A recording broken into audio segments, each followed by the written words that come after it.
Bonjour les amis, bienvenue sur ma chaîne. Je suis Martine, je vous présente là mon bilan couture du début du mois de juin. Ce que je porte aujourd'hui, c'est la blouse papillote de Dame Good Caramel que j'ai réalisé il y a quelques mois dans un tissu que j'ai acheté au Maroc, un tissu tout léger et qui convient tout à fait pour ces journées ensoleillées. Au sommaire de ce bilan, vous avez deux salopettes pour des enfants, c'est de la couture enfant, une robe Plumeria de les lubies de Cadia, excusez-moi, le pantalon Marilyn, un jean Marilyn de Liz Taylor, deux bananes et deux petites broderies que j'ai terminées et je vais profiter de vous les présenter en même temps que mes coutures. Alors, en ce qui concerne les coutures enfants, vous reconnaissez la salopette, il y en a deux. C'est en fin de compte le cadeau de Noël pour mes petits-fils Félix et Thibaut. Et il y en a un qui sera déguisé en Luigi et l'autre qui sera déguisé en Mario. Vous reconnaissez les gros boutons jaunes de la salopette, les gants blancs que j'ai achetés sur Amazon. Je dois encore faire les pulls, j'ai déjà le tissu et les casquettes avec l'initiale brodée. C'est Pascal que j'embrasse très très fort, qui les a brodés et qui me les a envoyés. J'ai déjà mis ça dans ma valise puisque je repars au Maroc demain. Et je ferai ça là-bas. Mais en attendant, les salopettes sont faites.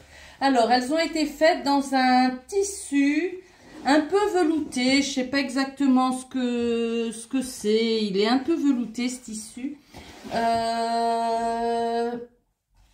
C'est pas un velours, hein, c'est beaucoup plus ras que du velours.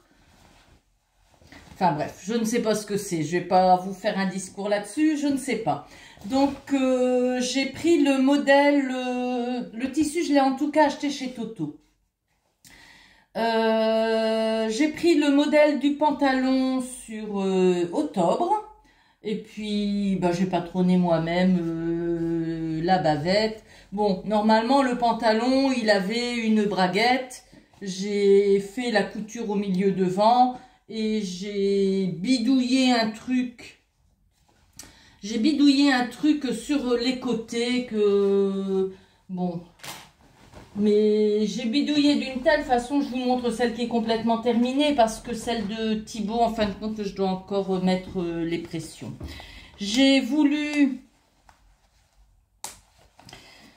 Voilà, j'avais fait un rabat pour le passer devant et avoir les boutons qui passent par derrière, et j'ai pas réussi. Ça, au niveau du bas, ça fonctionnait pas. Donc, en fin de compte, eh ben, j'ai replié le truc et c'est le dos qui vient se clipser sur le devant. Bon, ça n'a pas une grande importance. C'est monté pas comme il faut, mais je veux dire, quelle importance, hein. Ils vont mettre ça le soir de Noël, ils vont courir l'un après l'autre, ils vont s'amuser. Et bon, c'est un déguisement, c'est pas un vêtement qu'ils vont remettre. Donc, bah, je me suis dit, tant pis, je laisse comme ça. Pour la deuxième, je pense que je pourrais... J'ai juste laissé la couture. Et en pliant, je me dis que je vais sans doute pouvoir mettre le devant sur le dos. Il faut que j'achète, il faut encore que j'achète les pressions cam, je n'en ai plus. Donc voilà, bon, c'est quand même si c'est pour un déguisement d'une seule journée, c'est quand même, j'ai quand même essayé de soigner le travail, hein. J'ai fait des poches italiennes comme sur le pantalon. J'ai fait le pantalon exactement comme il devait être. Je vais vous mettre là le nom et le dessin technique, quoique le dessin technique, il n'a pas grand intérêt dans la mesure où j'ai changé le truc, hein, où j'ai mis une bavette. La bavette, bah écoutez, j'ai fait au pif et ça marche quand même, hein, ça marche quand même. Moi, je couds assez à l'arrache, je dois vous l'avouer que ouais, c'est un peu de la couture à l'arrache, mais ça fonctionne, vous en faites pas, ça fonctionne quand même.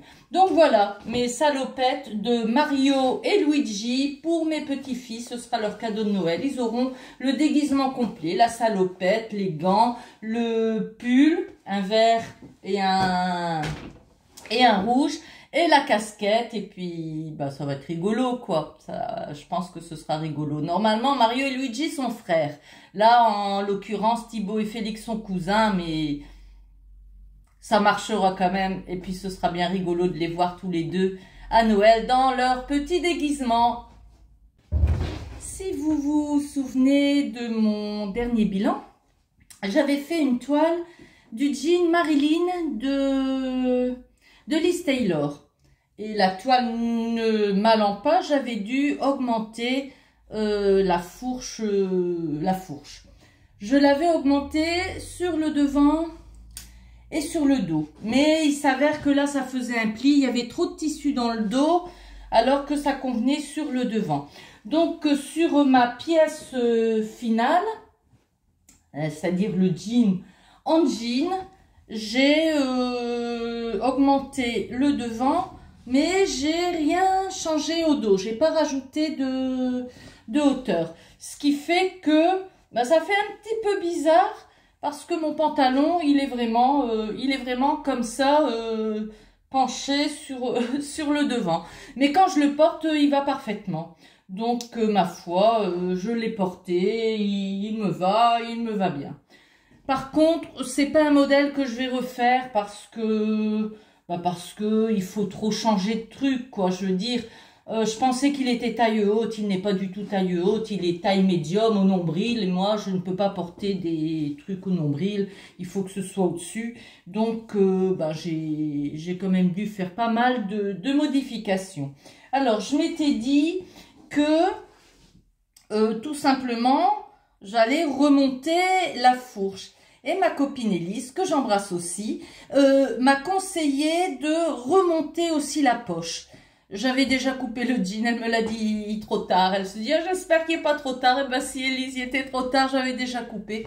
Mais je me suis dit qu'en mettant un empiècement, bah, ça conviendrait bien. Ce que j'ai fait, regardez, j'ai mis un empiècement pour remonter aussi la poche, et puis bah, comme ça ça fonctionne. Mais elle avait raison de me dire ça, Elise. Je pense que si j'avais laissé la poche cavalière ici, elle aurait peut-être baillé. Là, elle est bien plaquée, ça va impeccable. Hein, donc c'est un jean avec une réhausse, des poches plaquées au dos. J'y ai mis une petite étiquette qui m'a été offerte par Pascal quand elle m'a envoyé le M et le L des costumes de mes petits-fils. Elle avait joint deux étiquettes homemade qu'elle a faites avec sa brodeuse. Donc j'en ai profité pour en mettre une tout de suite sur mon jean. Je trouve que les couleurs un peu pastel comme ça va bien avec le jean clair. Donc, autrement, vous voyez que vous avez un feston, je vois pas bien, mais vous le verrez sûrement mieux que moi. Vous avez un feston sur les poches plaquées, une réhausse, et puis sur le devant, des poches cavalières. Normalement, il y avait une poche briquée que je n'ai pas faite. Il y avait des passants que je n'ai pas fait parce que j'ai pas de ceinture. Alors, de toute façon, c'est pas la peine. Et voilà, donc le jean Marilyn. J'ai fait les surpiqûres avec un fil à surpiqûre de chez Brunel. Comment c'est? Au fil de vos idées. Voilà. Quand vous le voyez de dos, vous voyez à quel point j'ai remonté la fourche, hein, ce qui fait que la ceinture sur le devant, elle est vraiment comme ça. Ça fait bizarre. Je vais pas refaire ce modèle. Je pense que j'en prendrai un autre. Il me reste du jean. J'ai mis dans ma valise. J'ai le patron du I Am Sunshine qui lui est, je crois, un taille haute à la taille, pas au nombril. Je vais essayer de le faire. Pareil, je vais faire une toile, je verrai, je le ferai dans ce jean-là. Et comme ça, j'aurai un jean ici, le jean Marilyn, et un jean là-bas, le jean I Am Sunshine. On verra lequel me va le mieux pour si je me refais des jeans par la suite. Mais je veux dire, ça dure longtemps un jean. Hein. Moi, ça peut durer 15-20 ans, hein, sans problème. Hein. J'en ai jusqu'à la fin de ma vie. Donc, voilà. le jean Marilyn que j'ai réalisé en taille 42. Sans modification de taille au ventre ou non, j'ai seulement remonté la fourche. Voilà le jean Marilyn que je vous montre porter tout de suite.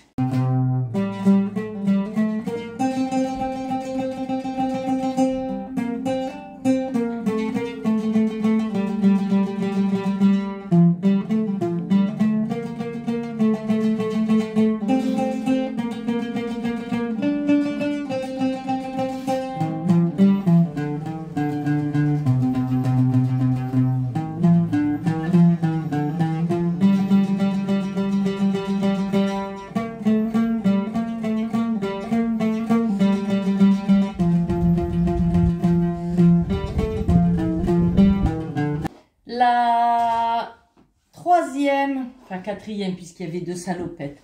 La troisième réalisation de cette quinzaine, c'est la robe Plumeria que j'ai réalisée en taille 40 pour ma fille Caroline. La robe Plumeria de Les Lubies de Cadia. Alors c'est une robe dont la particularité est dans le dos principalement, hein, puisque vous avez un dos boutonné avec une... Il y a deux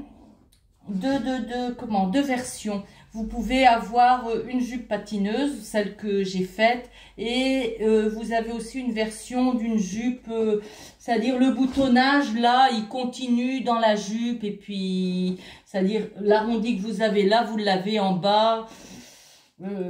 Pour moi, un truc comme ça, elle va se baisser... on va voir sa culotte, hein. Enfin bref, elle comme moi, on se disait que ça allait être difficile à porter cette version. Peut-être pas, j'en sais rien, je ne l'ai pas faite. En tout cas, on a choisi de faire la jupe patineuse. Alors, cette robe, je l'ai réalisée dans le tissu qui a été acheté lors de notre virée entre copines au cotonnier de Nieppe. On a tout acheté le même coupon, Pascal, Régine, ma soeur, moi, et voilà. Donc c'est des coupons en grande largeur. Je voulais m'en faire une robe Eléa, c'est d'ailleurs ce que Régine, que j'embrasse aussi, va réaliser avec ce tissu. Donc je pense que moi aussi, il m'en reste, je l'ai mis dans la valise, le patron est au Maroc. Donc, je vais faire la robe Eléa. Dans ce qui reste de tissu, il m'en reste largement assez. En attendant, ma fille, c'est celui-là qu'elle avait choisi. Donc, voilà, je lui ai fait la robe Plumeria. On était censé mettre une parmenture sur le devant. J'ai préféré doubler carrément tout le haut. J'ai fait des coutures anglaises parce que ma surjeteuse, elle va plus. Il faut que je la mette à réparer. Elle a commencé à déconner un petit peu quand Pascal est venu. Je dis pas que c'est toi, Pascal, qui l'a détraqué. Mais c'est depuis ce temps-là qu'elle va de mal en pis. Et puis voilà. Donc, comme j'avais plus de surjeteuse, j'ai fait sur la... elles sont les coutures de la jupe, je ne les retrouve plus. Voilà, j'ai fait donc sur la jupe des coutures anglaises, comme ça il n'y a pas besoin de surjeter. Et pareil pour le haut, j'ai doublé complètement le haut, donc on ne voit pas les coutures. Et pour la jonction entre le buste et la jupe, j'ai fait aussi une couture anglaise qui fait qu'elle est quand même parfaitement finie. Sur l'endroit et sur l'envers. C'est un petit modèle facile, hein, vraiment pas de difficulté. Ça va tout seul à faire. Cette robe-là, ma fille l'avait déjà repérée il y a plusieurs années. Et je l'avais pas acheté parce que je savais pas avec quel tissu la faire. Et puis, bon, j'ai pas de quoi imprimer, moi. Parce qu'on n'est pas assez souvent ici et l'imprimante, l'encre elle sèche et elle va plus. Donc les imprimantes, pour qu'elles fonctionnent, il faut les utiliser régulièrement. Si on les laisse à l'arrêt, après elles ne fonctionnent plus. Donc ça doit être un vieux patron de chez Les Lubies de Cadia. il y a plus de pochette. Donc, je l'ai acheté en PDF. PDF que je pouvais pas faire imprimer. Donc, c'est ma fille qui l'a fait imprimer. Et puis, donc, j'ai fait ça cette semaine. Je peux pas vous la montrer portée. Je n'ai même pas fini parce que bon, ben, ma fille, je vais plus la voir avant le mois de septembre. Donc, j'ai en tout cas mis des épingles, laissé. Son frère ira lui porter la robe pour qu'elle la mette cet été. Hein. Je vais pas lui donner au mois de septembre. Elle va pas mettre ça l'hiver. Donc, elle va lui donner. Et puis bon, elle a une machine à coudre. Ma fille, elle aura qu'à faire une petite surpiqûre ou fixer à la main la bretelle une fois qu'elle l'aura réglée à la bonne longueur. Donc voilà, la petite robe Plumeria de Les Lubies de Cadia. Elle est vraiment très très jolie dans le dos. C'est ça c'est vraiment ce détail-là qui est très très joli. Je peux pas vous la montrer portée. Je suis désolée. Voilà.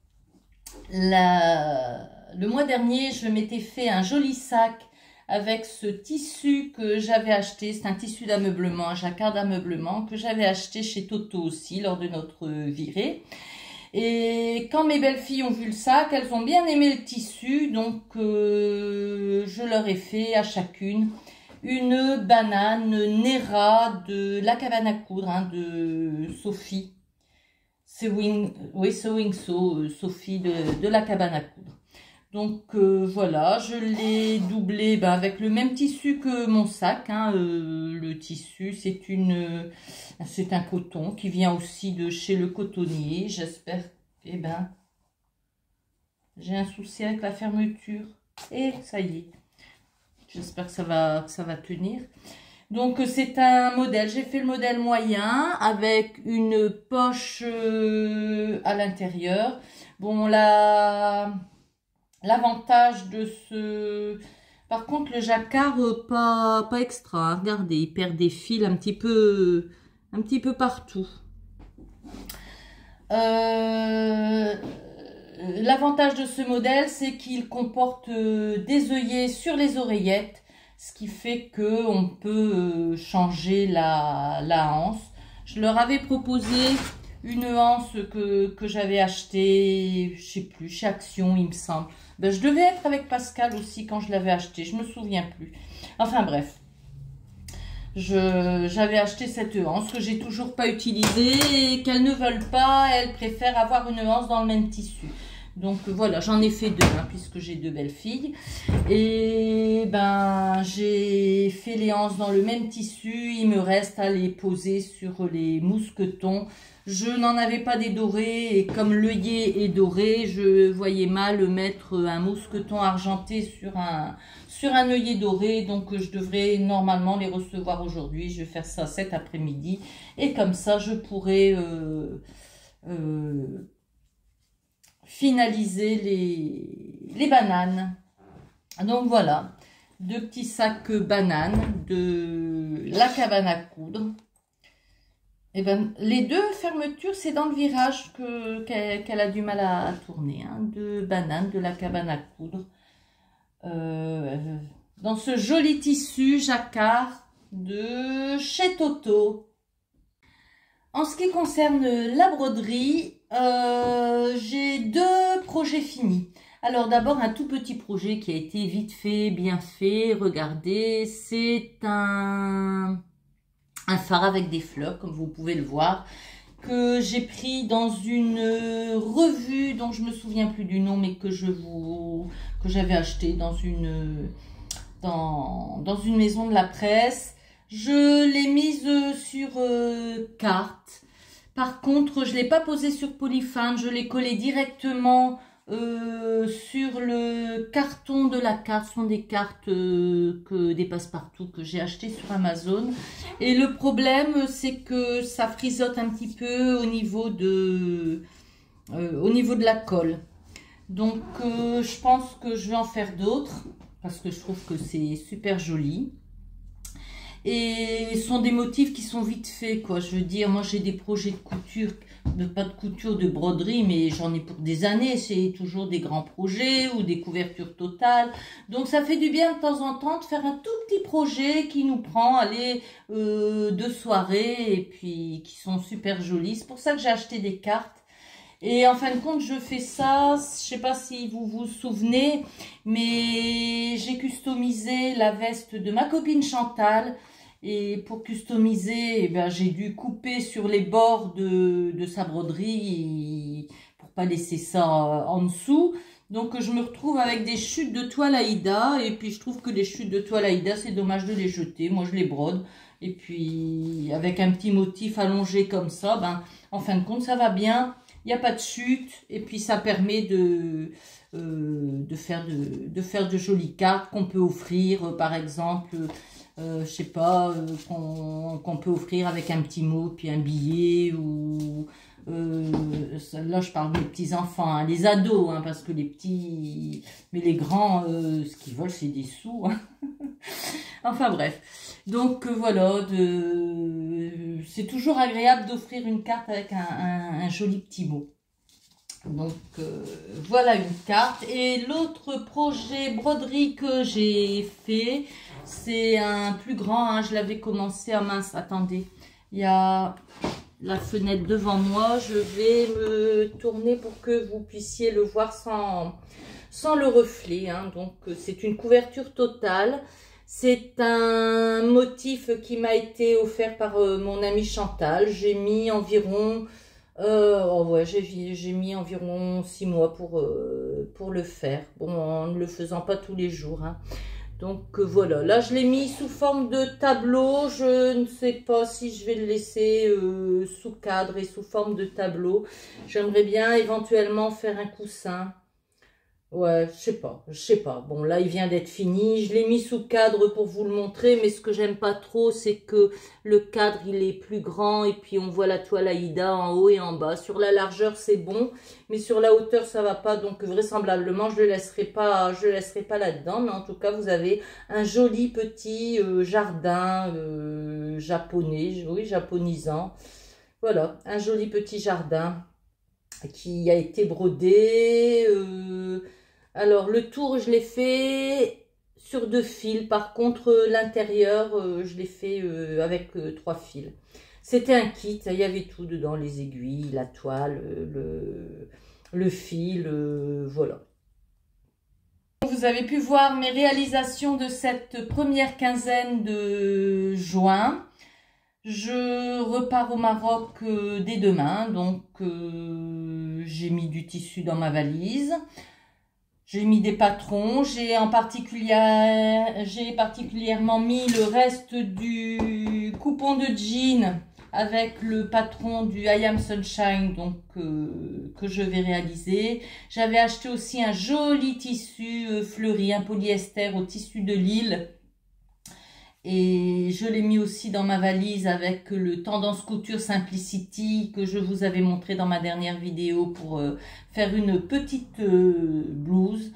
C'est les projets que j'ai pour l'instant. Après, quand je serai là-bas, il y aura sûrement d'autres idées qui viendront.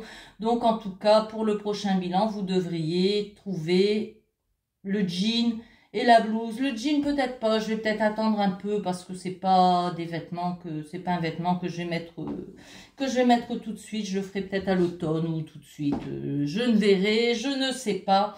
En tout cas, vous verrez bien dans le prochain bilan. En attendant ce bilan à la fin du mois, je vous embrasse et je vous remercie d'être là, hein. Franchement, c'est toujours bien agréable. Et je vous dis ciao, bye bye.